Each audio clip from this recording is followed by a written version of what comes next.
Setelah berkata seperti itu, Regar pergi meninggalkanku.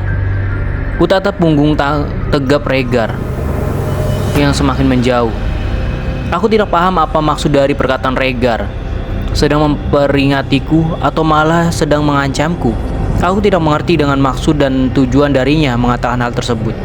Jika benar, Regar mengetahui kedekatanku dengan Pak Sancaka, apalagi sampai tahu jika aku dan Pak Sancaka ada hubungan khusus.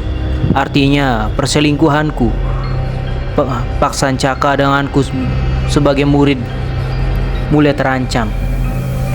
Aku tidak bisa membayangkan jika semuanya sampai terbongkar sedangkan aku masih duduk di bangku sekolah. Nama baikku dan juga Pak Sancaka akan hancur. Bahkan semua mimpiku harus kukubur dalam-dalam karena rasa malu yang terus menghantuiku.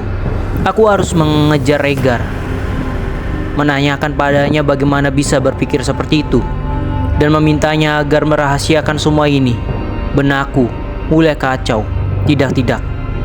Jika aku bertindak seperti itu, yang ada Regar semakin yakin atas kecurigaannya, seakan-akan aku harus lebih berhati-hati lagi dalam menjalin hubungan dengan Pak Sancaka. Lanjut pikirku, agar tidak mengambil langkah yang salah. Fen, suara wanita mengagetkanku dari belakang. Menggerakkan bahuku secara refleks karena disentuh dari belakang. Aku langsung membalikkan badan dan menatap tajam mata si wanita yang berada di belakangku. Ika, kamu ngagetin aja, kataku sambil memegang dada. Mikir apa? Tanya Ika. Nggak mikir apa-apa kok, ngantuk aja, kataku beralasan. Oh, kata Ika singkat, lalu duduk di depanku, lebih tepatnya di tempat duduk bekas Regar. Kulihat baju Ika seperti terkena saus banyak. Melihat hal tersebut, kudekatkan badanku memastikan jika itu benaran saus. Baju kamu kenapa? Tanyaku yang khawatir. Nggak apa-apa, hanya tadi ketumpahan bakso, kata Ika yang terdengar seperti beralasan. Bakso? Kataku semakin kaget karena tidak ada bakso kuah, malah terlihat semuanya saus. Jujur, kamu dibully lagi, kataku sambil menatap Ika tajam. Wajahnya terlihat senduh, lalu Ika menganggukkan kepala sambil menundukkan wajahnya. Mendengar jawaban Ika membuatku langsung terduduk lemas. Semua ini salahku sehingga Ika harus ikut terbawa-bawa. Sabar ya, sebentar lagi kita lulus kok, kataku berusaha menenangkan. Meski aku tahu kelulusan masih jauh dan ini baru awal sementara satu kelas 12. Ika tidak berkata apa-apa. Ia hanya menundukkan kepala dan kulihat air matanya menetes sebagai seorang teman. Aku merasa tidak tega dan langsung berjalan ke arah Ika, lalu memeluknya, berusaha menenangkannya. Mata pelajaran terakhir sebelum pulang sekolah bahasa Indonesia. Gurunya Bu Lydia. Ibu guru satu ini selain muda, fashionnya terlihat modis dan keren, tapi masih terlihat sopan juga untuk didandani seorang guru. Suara dering HP ku mendadak berbunyi seperti ada panggilan. Ika melirik ke arahku sambil mengangkat alisnya seperti bertanya. Aku mengangkat bahu memberikan jawaban jika aku juga tidak tahu. Untungnya suara HP ku sengaja dipelankan, jika tidak bisa-bisa Bu Lydia mendengarnya dan satu kelas mengarahkan pandangannya padaku. Kembali suara HP ku berdering lagi. Sangat menyebalkan. Dering HP ini membuatku tidak fokus belajar. Terpaksa aku matikan lagi tanpa melihat siapa yang menelpon. Tidak lama itu kembali suara tersebut terdengar, membuatku kesal. Siapa sih? Bisik Ika menatapku penasaran. Gak tahu, kata aku pelan sambil mengangkat bahuku. Matikan saja HP-mu kalau tidak mau diangkat. Mengganggu tahu. Rupanya Ika juga mulai merasa terganggu dan kesal. Ku ambil HP yang masih bergetar dan suara darinya terdengar pelan ketika aku baca ternyata Pak Sancaka yang menelpon. Ada apa sih? Pak Sancaka nelpon-nelpon di jam pelajaran masuk. Gerutuku dalam hati kesal. Bu, kataku memanggil Bu Lydia sambil mengangkat tangan. Izin ke belakang, lanjut kataku yang sudah berdiri. Silakan, kata Bu Lydia terdengar datar. Langsung keluar kelas dan menuju kamar mandi yang berada di pojok. Suasana sekolah ketika jam terakhir terlihat ramai. Kemungkinan jika jam terakhir gini jarang ada guru yang masuk atau hanya nitip tugas saja. terkecuali guru-guru yang rajin dan terkenal killer yang masuk tepat waktu dan juga bolos, yang jarang bolos.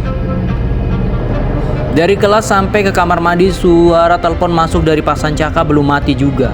Sepenting apa sih yang ingin dia bicarakan sampai berkali-kali telepon dan juga kekeh tidak mau mematikan? Halo, ada apa? Kataku mengawali percakapan. Pulang sekolah nanti bareng ya. Suara Pak Sancaka dari seberang sana. Apa? Cuman ngajak pulang bareng, telepon sampai segitunya. Bisa kan kirim pesan WhatsApp saja? Gerutuku dalam hati yang tidak habis pikir dengan perkataan Pak Sancaka. Kok diam? Mau kan pulang bareng? Kembali suara dari seberang sana menegaskan. Nggak bisa, ketusku. Kenapa? Kamu gila ya? Jika ada yang melihat bagaimana? Tadi pagi saja aku masih bersyukur karena tidak ada yang melihat. Bentakku dengan suara yang ditekan agar tidak terdengar keluar. Semenjak kata-kata Regar pas istirahat membuatku merasa khawatir jika bertemu dengan Pak Sancaka di sekolah. Aku tunggu di jalan. Sudah dipastikan tidak akan ada yang melihat. Pak Sancaka terdengar memaksa. Jalan mana? Yang ada justru lebih beresiko ketahuan. Kata aku semakin kesal dengan sikap Pak Sancaka yang egois dan seenaknya. Aku tidak mau tahu. Kamu harus pulang bersamaku. Berjalan terus sampai di lokasi yang aku kirim. Kata Pak Sancaka langsung mematikan HP-nya. Aku sangat kesal dengan sikap guru tersebut yang tidak kusangka ternyata dia memiliki sifat kekanak-kanakan juga. Suara HP-ku berbunyi dan terdapat pesan WhatsApp yang isinya lokasi map. Aku buka lokasi tersebut, ternyata letaknya berada di jalan belakang sekolah yang masuk ke dalam gang yang lumayan sempit, hanya bisa dilalui untuk pengendara motor. Apa sih maksud Pak Sancaka? Kok aku harus ke tempat tersebut? Bagaimana dengan mobilnya? Kataku dalam hati. Menyusuri jalan belakang sekolah dan tidak jauh dari situ terdapat rumah-rumah berjejer berderetan. Tidak jauh dari seberang sana ada jalan besar katanya. Untuk sampai ke jalan besar tersebut harus melewati lorong rumah yang lebarnya hanya bisa dilewati satu kendaraan bermotor. Tidak heran jika jalan lorong tersebut terlihat sepi. Melihat kanan kiri, lebih tepatnya mengawasi sekitar, takut jika ada yang mengikutiku. Semenjak yang dikatakan Regar membuatku semakin was-was, bahkan takut jika ada orang lain yang memata-mataiku. Dari kejadian Regar sudah membuatku jika ada anak yang mencium hubunganku dengan Pak Sancaka. Jauh di ujung lorong sana aku lihat laki-laki tinggi tegap dengan pakaian yang rapi serta dasi melilit lehernya terlihat menawan. Pak Sancaka tengah bersandar di mobilnya. Melihat Pak Sancaka mendadak jadi grogi sehingga membuatku berjalan pelan menyusuri lorong tersebut sambil sesekali merapikan rambutku. Kulihat Pak Sancaka berjalan mendekatiku dan seperti membuang gagang permen.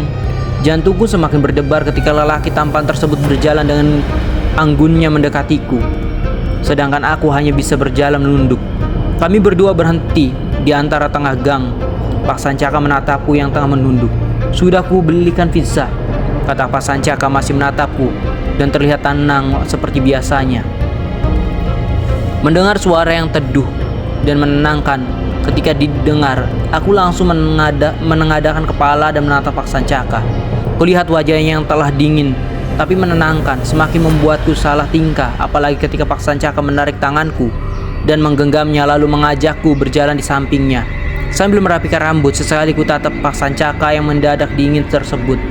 Tepat di depan mobilnya, Pak Sancaka membukakan pintu untukku, lalu ia memutar ke pintu di sebelah. Ketika mobil hendak jalan, mendadak ada motor yang berhenti di depan kami. Sepertinya anak SMA, terlihat dari seragamnya, namun terlihat aneh. Lagian, ia sedang apa berhenti begitu saja di depan kami? Kulihat cowok tersebut turun dari motor lalu membuka helmnya. Regar.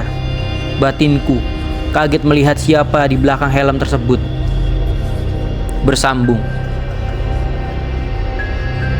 Dari cerita ini, aku berperan sebagai Fanny, karakter utama perempuan dalam novel Simpanan Guruku. Jadi tidak usah salah sangka. Dalam novel ini pemeran utamanya ialah perempuan, Fanny sebagai siswa SMA. Semoga menyenangkan. Terima kasih.